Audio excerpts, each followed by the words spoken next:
As Lex said, my name is Regunberg. I am the state representative for this neighborhood, and I'm also a Jew, a proud Jew.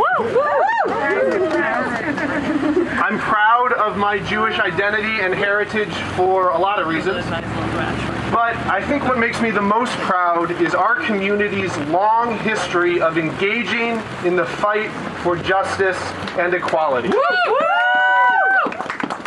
It is not a spotless history, but it's real, and it's there. And, you know, it's a tradition that we have a responsibility to maintain and to build upon.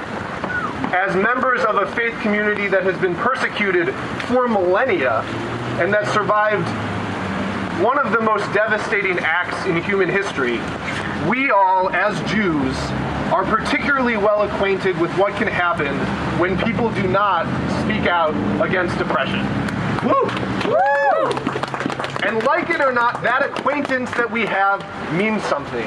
It bestows on us a special obligation to step up and resist hatred and persecution and violence, both physical violence of intensifying hate crimes and systemic violence of budget cuts or mass deportations or faith-based registries. We, of all people, need to speak out against these acts of violence.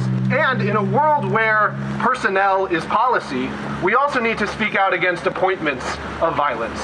I would argue that the appointment of Steve Bannon to senior White House advisor is an act of violence by the incoming Trump administration.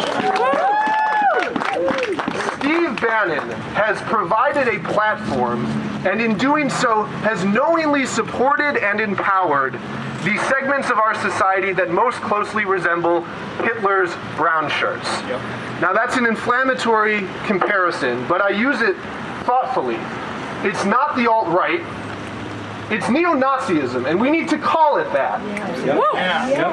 And we need to understand that these developments have consequences. Prior to November 8th, I have been fortunate enough to never have personally experienced explicitly anti-Semitic targeting.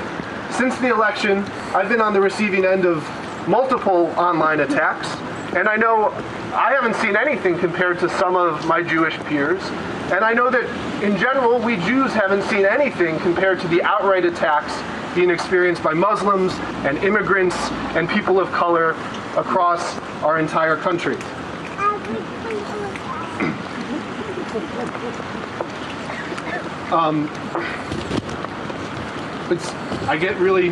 I get emotional about this.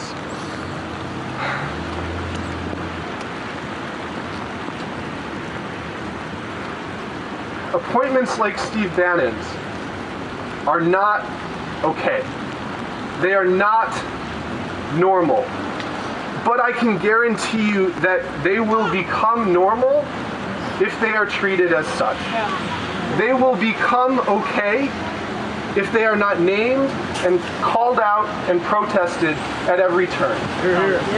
And so the question is, who will step up to do that naming and that calling out and that protesting? I pose that a people with a history like ours has no right to not be on the very forefront of this work. That is our responsibility. That is our obligation. That is the standard we have been set. And our Jewish community, our whole Jewish community, not just the young people who continue to lead by example, and not just a few brave organizations like the Anti-Defamation League, but our entire Jewish community, our Jewish institutions, our elders, our leaders need to join the call to fire Bannon and to fight back against every instance of hatred and corruption that we see in the coming years.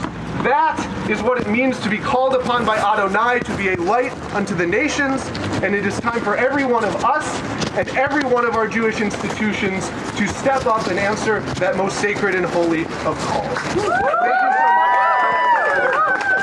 much. We're going to make this together.